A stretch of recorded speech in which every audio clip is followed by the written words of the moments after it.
Ciao Bella, welcome to Reading with Bella, and I am Christina, and if you're new here, welcome. The name of my channel is Bellauncinettocrafts, that's why I call it Reading with Bella, and we are going to jump right in with more of Lewis Carroll's poems. If you go back and look at my previous Reading with Bella video, I only read one poem, but that's because I did some introductory stuff, so today I'm going to read 3 poems. Now, all of these are from useful and instructive poetry. So the end of these 3 poems will have a moral at the end. Okay? The first one is The Headstrong Man. There was a man who stood on high upon a lofty wall, and everyone who passed him by called out, "I fear you'll fall." Not heeded he of their advice, he was a headstrong youth. He stood as if fixed in a vice, or like a nail forsooth. While thus he stood, a wind began to blow both long and loud, and soon it blew this headstrong man right down among the crowd. Full many a head was broken then, full many an arm was cracked. Much they abused headstrong men, who sense and wisdom lacked. For this mishap he cared not, as we shall shortly see.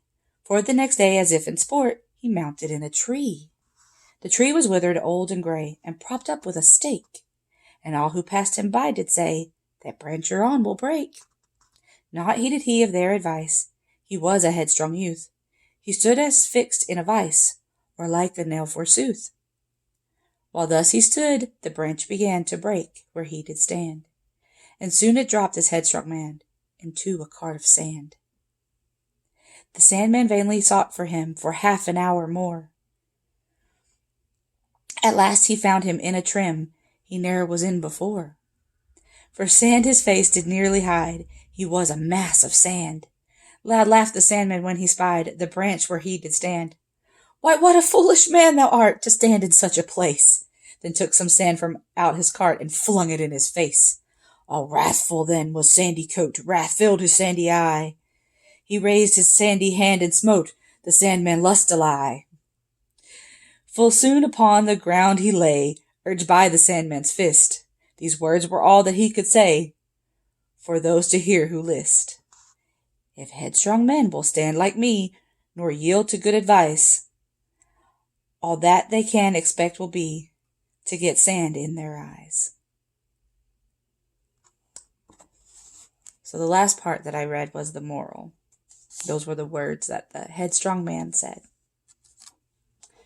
I don't know about you, but that poem makes me laugh a little. All right. The next one is Punctuality. Man naturally loves delay and to procrastinate. Business put off from day to day is always done too late. Let every hour be in its place, from fixed nor loosely shift, and we'll enjoy the vacant space as though a birthday gift. And when the hour arrives, be there, where'er that there may be. Uncleanly hands or ruffled hair, let no one ever see. If dinner at 1/2 be placed, at 1/2 then be dressed. If at 1/4, make haste to be down with the rest. Better to be before your time than e'er to be behind.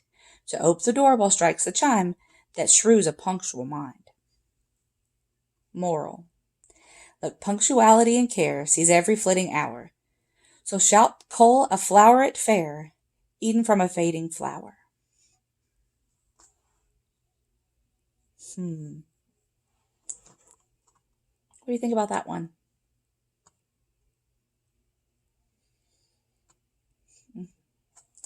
Put it in the comments below if you have any thoughts or questions.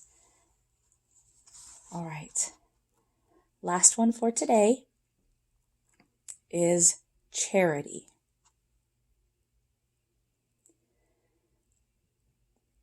I try not to laugh when I read this poem. Okay, Charity.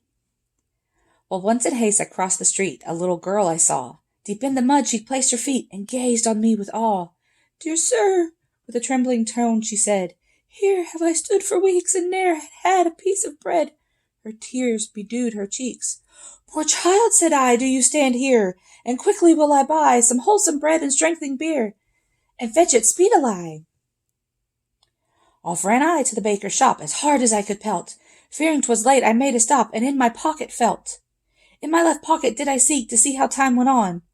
Then grief and tears bedewed my cheek, for oh, my watch was gone. Moral: keep your wits about you.